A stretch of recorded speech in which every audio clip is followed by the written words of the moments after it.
ताई, सगळ्या आमराईत पाणीच पाणी झालंय. किती दिवसाची आंघोळ करत होता म्हातारा कोणास ठाऊक. शी. नरसू, मला त्या आचार्याला घरातून बाहेर घालवायचंय. अगं ताई, मला पण पण कसं?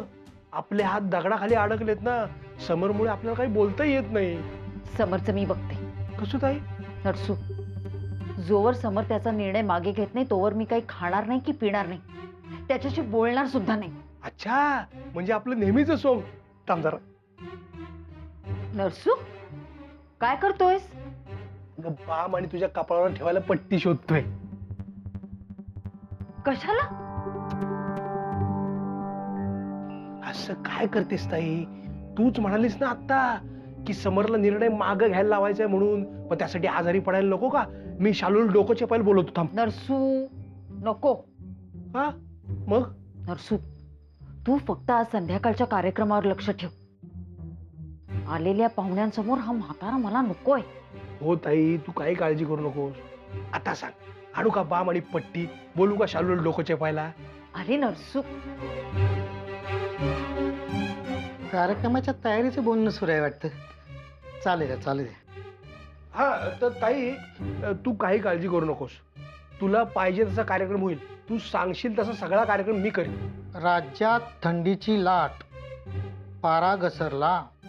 जरा जास्तच थंडी पडली ना यावेळी. हो ना भाऊजी, मी एक रात्र बाहेर होतो तर माझी काय अवस्था झाली होती काय सांगू तुम्हाला. नरसू, मी काय सांगतेय तुला, तू हा ते कार्यक्रमाचं ना. हे काय, मुलीच्या निराधार आईवडिलांना सांभाळणं हे जावयाचं कर्तव्य. न सांभाळल्यास गुन्हा. हे काय आता नवीनच. हो ना, कायदे फार कडक झाले तर हल्ली. आणि सगळा कायदा बायकांच्याच बाजूने असतो नेहमी. नरसू, हा ताई, ते कार्यक्रमाची तयारी तू काय काळजी करू नको, मी व्यवस्थित करतो. म्हणजे आता सुरेश रावना सांभाळण्याची जबाबदारी समरची आहे तर, आणि नाही सांभाळलं तर गुन्हा. अच्छा अच्छा, म्हणून समर सुरेश रावना घरी घेऊन आलाय तर. काय काय सुरू काय आहे तुमचं? आम्ही इथे रात्रीच्या कार्यक्रमाची तयारी करतोय आणि तुम्ही कायदे काय सांगता इथे? काय नाही, मी आपला पेपर वाचतोय. हो, मग मनातल्या मनात वाचा. मोठ्यानं वाचू नको म्हणतेस का? ठीक आहे, मनातल्या मनात वाचतो. हा ताई, तर संध्याकाळच्या कार्यक्रमाची तयारी काय सांग. हा तर मी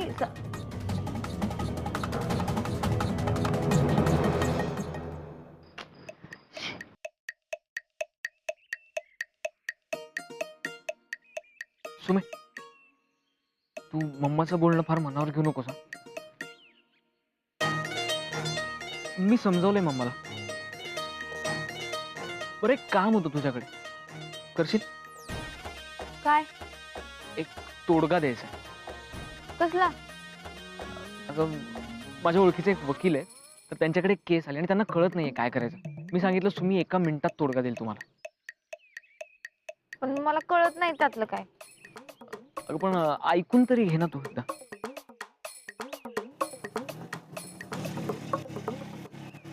हे बघ, आलेच.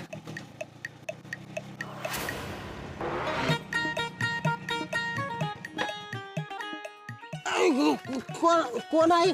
मी. तुम्ही उतरायचं नाही, पडलो असतो की धाब दिशी आता. तुम्ही कुठं सांगितलं उतरायला? तुम्हीच बोलला ना सांगेल तेवढं करायचं म्हणून. असं आहे का? सॉरी बरं का, सॉरी. उतरता का आता? उतरलं.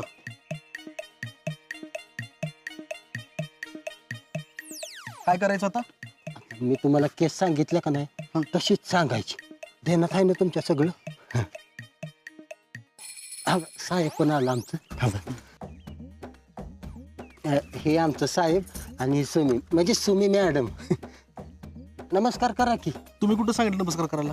बर करा आता. नमस्कार सुमी मॅडम. काय खूप अडचणीत आलोय म्हणून काय करावं काय सुचनाच. काय सांगितलं तुम्ही? तोडगा तोडगा. हा, एक तोडगा मागायला आलोय तुमच्याकडे. देणार ना, सुमी तोडगे देण्यात 1 नंबर आहे. चला बसूया. हो, इथे नाही, तिथे.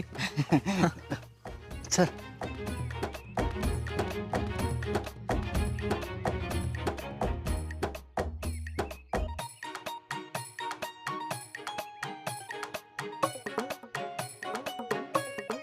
बसा ना.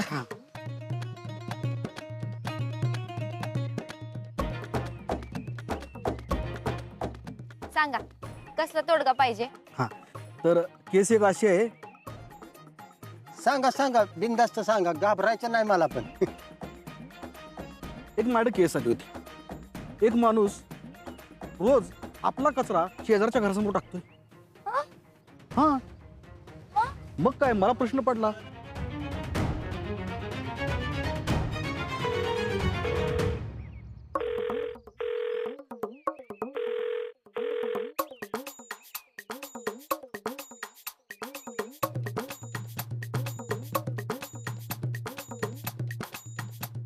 नरसिंगराव, हो नरसिंगराव,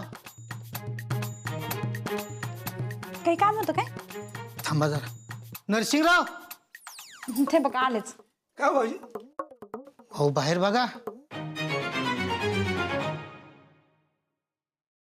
काय वकील आलाय.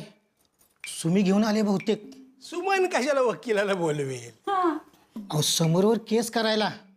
काय हळूहळू. अहो बायकोच्या आई वडिलांना कोणी नसेल ना तर त्यांना सांभाळण्याची जबाबदारी जावायची असते. कोर्टाचा निर्णय ऐकला नाही का तुम्ही? हो, पण सुमन कशाला असं करेल? भाऊजी अहो सांगा की कशाला जीव टांगणीला लावताय? अहो अनुराधा सुरेशरावना घरात घ्यायला तयार नाही ना म्हणून. काय पोरगे स्वतःच्या नावावर केस करल बी. अहो हिचं काय खरं नाही बरं का. नरसिंगराव, अनुराधा माझं काय ऐकणार नाही. तुम्ही समजावून सांगा तिला. मला तर फार काळजी वाटते हो तिची. अहो, पोलीस केस झाली तर काय? होय की. मला पण आता काळजी वाटायला लागली भाऊजी. मग समजावा तिला. जावा. हा चला चला. लगेच जातो आणि समजवतो.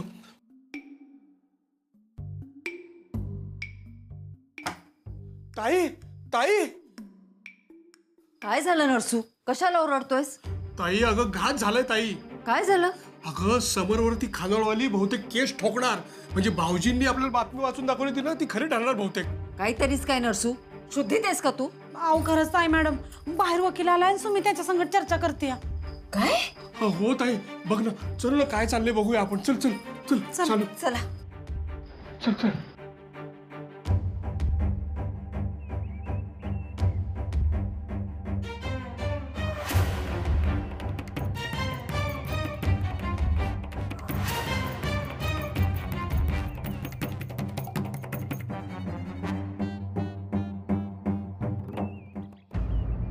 ताई बघ कशी भडकली. तापटच हे ही पोरगी. नरसू हो? तू जरा जाऊन खबर काढ. बघ काय सुरू आहे ते. चालेल ताई. ताई मॅडम खरंच ही सुमन केस ठोकणार असेल तर? केस? अशी कशी केस ठोकेल? तेवढी हिंमत पाहिजे तिच्या अंगात.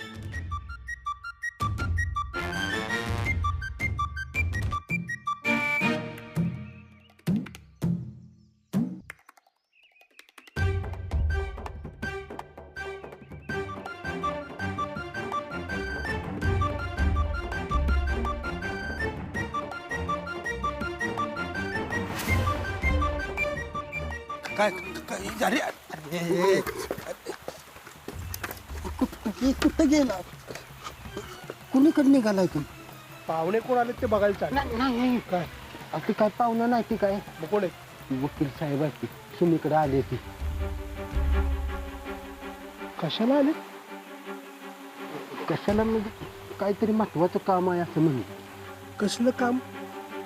मामासाहेब आता कसलं काम म्हणजे आता कसं सांगू तुम्हाला मामासाहेब? सांग लवकर. अहो कुठल्या तोंडानं सांगू मामासाहेब? याच तोंडाने सांग, पटकन सांग. अहो तेच तर असं शब्दच फुटणं झालाय माझा. शब्द बुडत नाही तुझ्या तोंडातून. तुम्ही जाऊ नका तिकडं. का?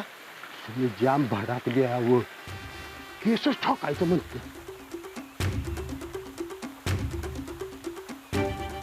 केस ठोकायचं म्हणते. समोर साहेब तुला समजून सांगते ती तुम्ही काही ऐकायलाच त्याची गुन्हा झाली आहे. हो का? मी नको जाऊ तिकडे. बर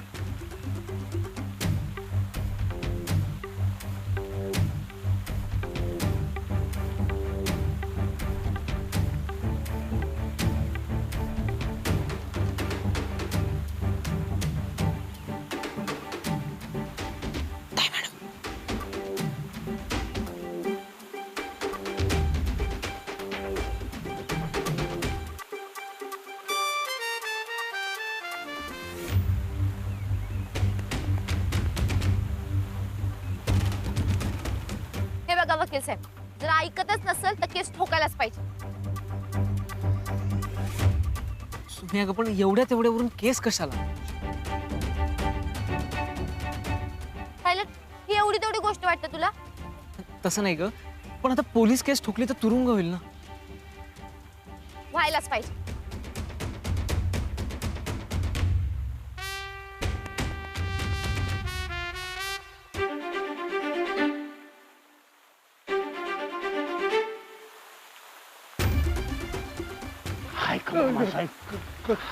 मॅडम ऐकून घ्यायच्या मूड मध्येच नाही ती आऊ चिडली का नाही मग सुनी लई डेंजर म्हणजे सुनी मॅडम. नाही नाही, तुम्हीच म्हणतील तिला असंच पाहिजे. अरे एवढा तापटपणा कोणी करतं का? हॅलो तुम्ही. हे बघा वकील साहेब, हे मला अजिबात पटलेलं नाही. अहो, त्या माणसाच्या स्वयंपाकघरासमोर कचरा टाकतोय तो माणूस, मग काय बोलायचं? आणि अन्न म्हणजे परमेश्वर आहे, आणि कचरा टाकून तो माणूस त्या अन्नाचा अपमान करतोय. तुम्ही माझं ऐका, सांगून बी ऐकत नसेल तर सरळ केस ठोका त्याच्या. सुमे, मी काय म्हणतोय, केस केली तर दोघांनाही त्रास होणार ना. प्लीज केस नको करूयात आपण. का नको? मग प्रश्न कसा सोडवायचा? आपण बोलून चर्चा करून सोडूया ना. वकील साहेब, तुम्ही सांगा, बोलून ऐकणार आहे का तो माणूस? बोलून बघितलं पाहिजे एकदा. नाही ऐकणार बहुतेक. तुम्ही माझं ऐका, तुम्ही सरळ केसच ठोका. सुमे ऐक ना, प्लीज केस नको.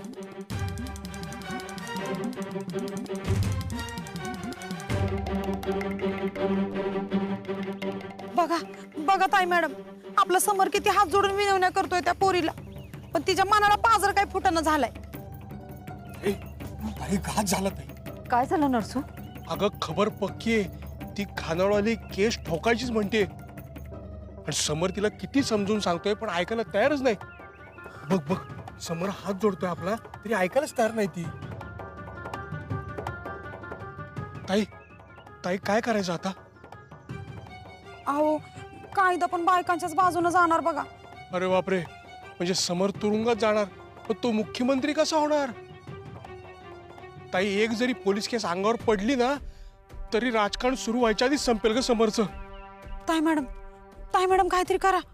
अहो, आडवा ही पोलीस केस, नाहीतर घरादाराच्या आबरू जाईल चार चौघात. अगं आबरूचं जाऊ दे शालू, केस पडली ना अंगावर तर समर आयुष्यात कधी मुख्यमंत्री होऊ शकणार नाही. तुला माहितीये ना ताई, विरोधक कसे उकरून काढत असतात केसेस बदनामी करण्यासाठी. ताई तू काहीतरी कर, या खानावळीला अडव, चांगली अद्दल घडव तिला. अगं समरवर केस ठोकते म्हणजे काय, हिची हद्द झाली आता. वय ताई मॅडम. ताई ताई तू ऍक्शन घे, काहीतरी कडक ऍक्शन, तरच ही खानावळी वटणीवर येईल बरं का ताई. वय नरसू, सगळ्यांना हॉलमध्ये बोलावलंय म्हणून सांग. सगळ्यांना कशाला ताई, त्या खानावळीला एकटीला झाप ना तू. सगळ्यांना बोलाव नरसू. चालेल ताई, बोलू.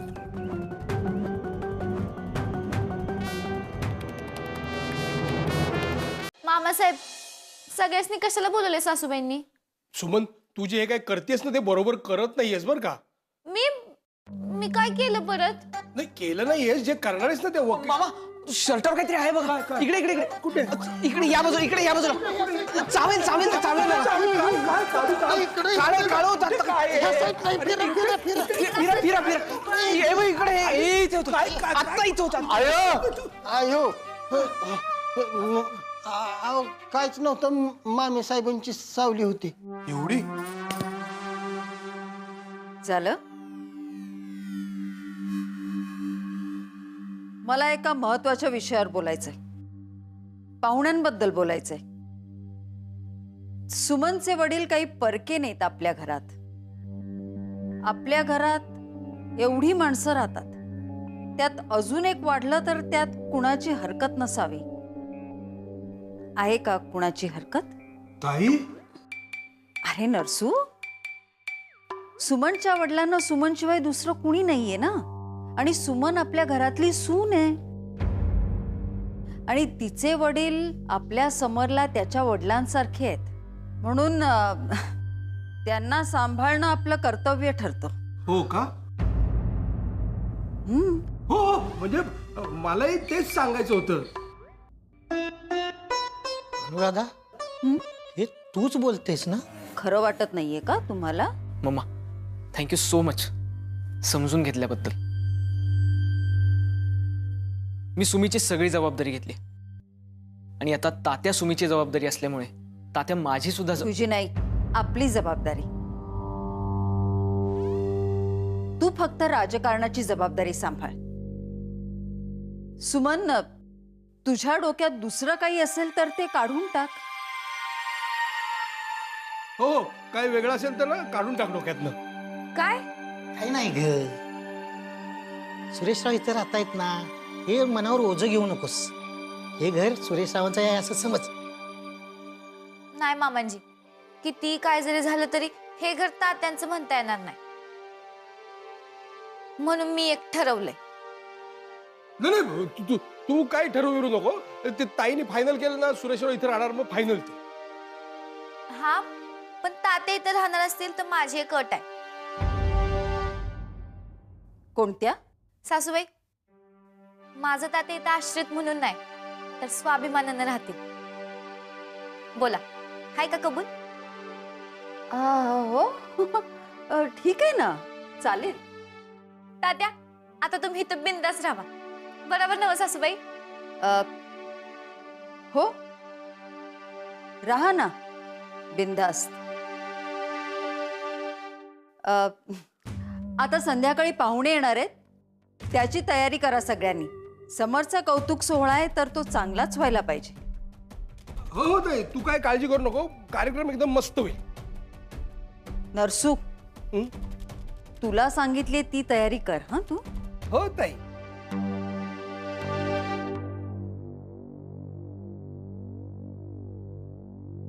तात्या, आता सगळं टेन्शन गेलं ना तुमचं? हा, होय जाऊ बापू. आता इनबाईज होय म्हणाला तर चांगलंच झालं की. हो, पण कशा काय हो बनल्या? राजकारणात यू टर्न घ्यावं लागतात बबन. म्हणजे राजकारण म्हणून सासूबाई? नाही नाही नाही, तसं काही नाहीये का बाई. मम्मा खरंच मनापासून होय म्हटली. पायलट, तू खोलीत चल, मला बोलायचंय तुझ्या संगत.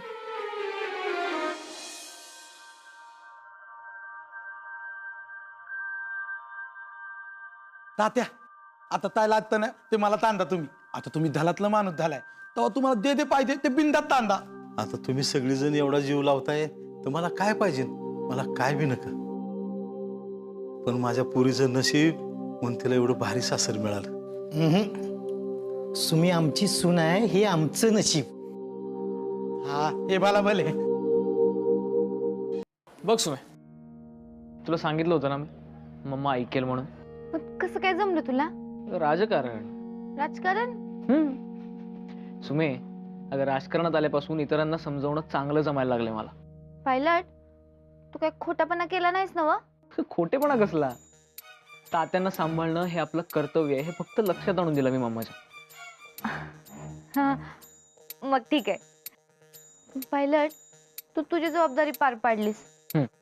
आता मी माझी जबाबदारी कशी पार पाडू? कसली? अरे, मी तात्या इथं स्वाभिमानाने राहणार म्हणलं नाही का? मी बोलून बसले, पण आता कसं तेच कळण झालंय मला. सुमे, मी तर म्हणतोय तात्यांना आता इथे निवांत राहू दे. नाही पायलट, असं बरोबर वाटत नाही. त्यांनी काय तर काम करायच पाहिजे. तू त्यांना कारखान्यावर कामाला लावतोस का? अगं नाही, वेडी आहेस का तू? अगं वर्ल्ड फेमस आचार्य आहेत ते, असं कारखान्यावर कामाला लावू का त्यांना? नाही, पण असं आयतं बसून खाणं जमणार नाही तात्यासनी आणि मला बी. म्हणजे काही ना काही तर काम करायला पाहिजे आणि स्वाभिमानाने इथं राहायला पाहिजे. तू एक काम कर, तुझी खानावळ इकडे घेऊन ये. इथं हे बघ, जर खानावळ इकडे आली तर तात्याही कामात व्यस्त राहतील आणि तू म्हणतेस तसं स्वाभिमानानंही राहता येईल. पायलट, खरंच तू खानावर हिता आणू म्हणतोयस मला? तर तूच म्हणतेस ना खोटं बोलायचं नाही, मग कशाला खोटं बोलू मी? मग ठरलं, आता खानावर बंगल्यावर येणार आणि माझं तात्या इथं स्वाभिमानानं राहणार.